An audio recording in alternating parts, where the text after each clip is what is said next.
Salut, c'est Lucas, on se retrouve pour une nouvelle vidéo concernant Nice et Monaco.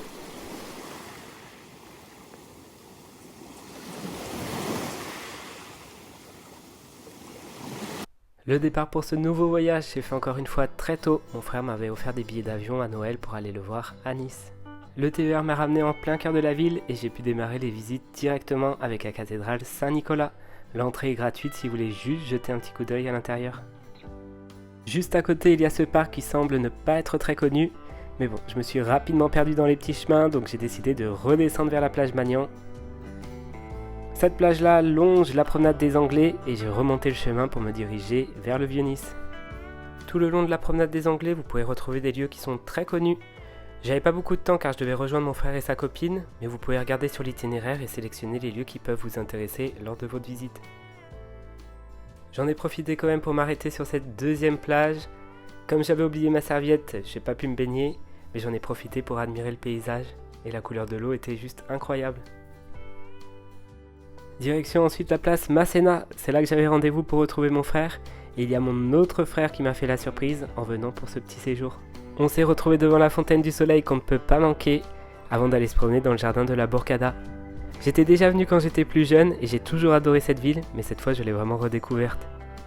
Je peux dire que c'est vraiment l'une de mes villes préférées. On s'est ensuite rendu sur la colline du château, c'est un endroit à ne pas manquer.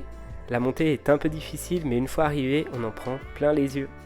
J'ai vu qu'il y avait aussi un ascenseur, mais nous on a vraiment tout fait à pied. Moi qui aime prendre un peu de hauteur en général pour admirer le paysage, c'est vraiment l'endroit parfait pour ça.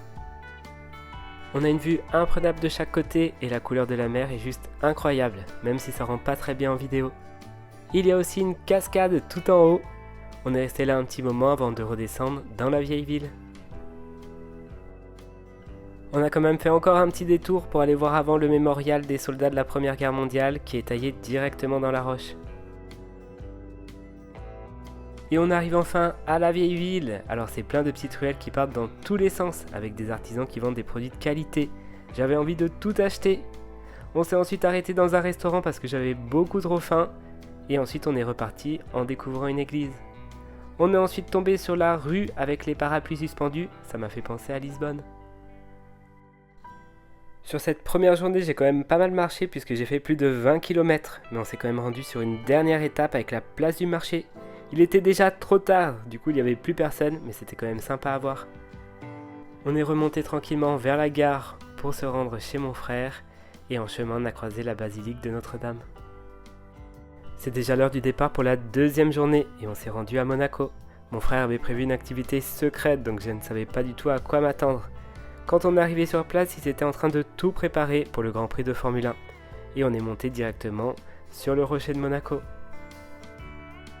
J'étais aussi déjà venu quand j'étais plus jeune, mais là j'en avais vraiment aucun souvenir. Depuis le rocher, ce qui est bien, c'est que la vue est aussi imprenable, un peu comme à Nice, on peut voir de chaque côté et en profiter pleinement. On s'est un peu promené avant de se rendre sur le lieu de l'activité et on est passé devant le palais princier. L'architecture est imposante et il est possible de le visiter si vous en avez l'envie. Une anecdote intéressante sur Monaco, c'est que c'est l'un des plus petits pays du monde, avec seulement 2 km². Même s'il est petit, Monaco est célèbre pour sa richesse, son glamour et son style de vie luxueux. On s'est ensuite arrêté à la cathédrale et comme à mon habitude, j'ai laissé un petit cierge pour les personnes qui me manquent.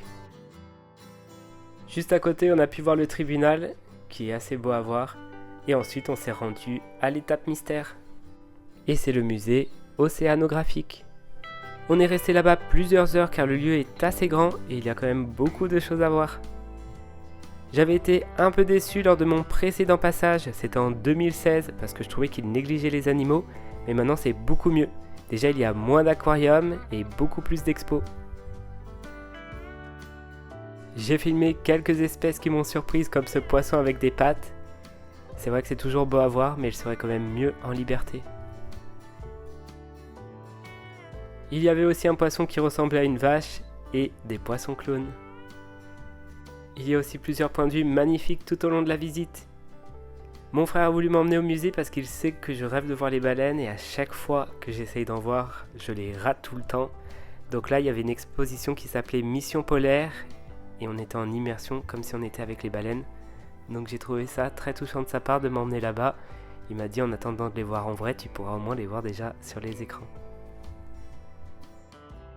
On est vraiment en immersion totale et j'ai passé un très bon moment là-bas.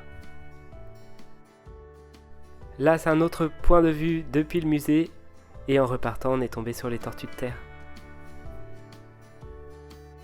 On s'est arrêté dans les petites ruelles pour aller manger une pizza avant de continuer pour l'activité suivante. Sur le chemin du retour, on s'est arrêté à la plage des Fossettes. C'est une charmante plage qui est située à Villefranche-sur-Mer, à proximité de Nice. C'est une plage de galets entourée de falaises rocheuses qui offre une atmosphère paisible et pittoresque. La plage est réputée pour ses eaux claires et calmes, c'est idéal pour la baignade. Avec son ambiance relaxante et sa vue magnifique sur la Méditerranée, la plage des Fossettes est un endroit parfait pour terminer la journée. J'ai voulu me baigner, mais l'eau était quand même un peu froide, du coup j'ai juste mis un petit peu les pieds. On est vite rentré pour mon activité favorite, le loto. Ça faisait longtemps que j'en avais pas fait et mon frère a trouvé ça, donc on s'est dit on va y aller. 70. On n'a pas trop eu de chance, mais on a quand même gagné un petit cadeau avec ce serviteur 3 étages, donc on était quand même contents. On arrive déjà à la dernière journée. Là c'est la vue de l'appartement de mon frère et ça c'est sa petite tortue Diego. Il y a aussi Cajou qui est pas loin, mais elle n'était pas de sortie, donc j'ai pas pu vous la montrer. Mais Diego il avait envie de se promener. On s'est rendu sur la plage près de l'aéroport pour aller manger au restaurant. Et ensuite on a fait un petit tour au Cap 3000. C'est un très grand centre commercial. On en a profité pour prendre un bon dessert avant d'aller se poser sur la plage pour profiter des derniers instants ensemble. Depuis la plage on peut voir les avions atterrir et décoller. Et c'est là que la vidéo s'arrête. N'hésitez pas à laisser un petit commentaire et un petit like pour m'aider. Et je vous dis à très bientôt pour un prochain voyage. Ciao ciao.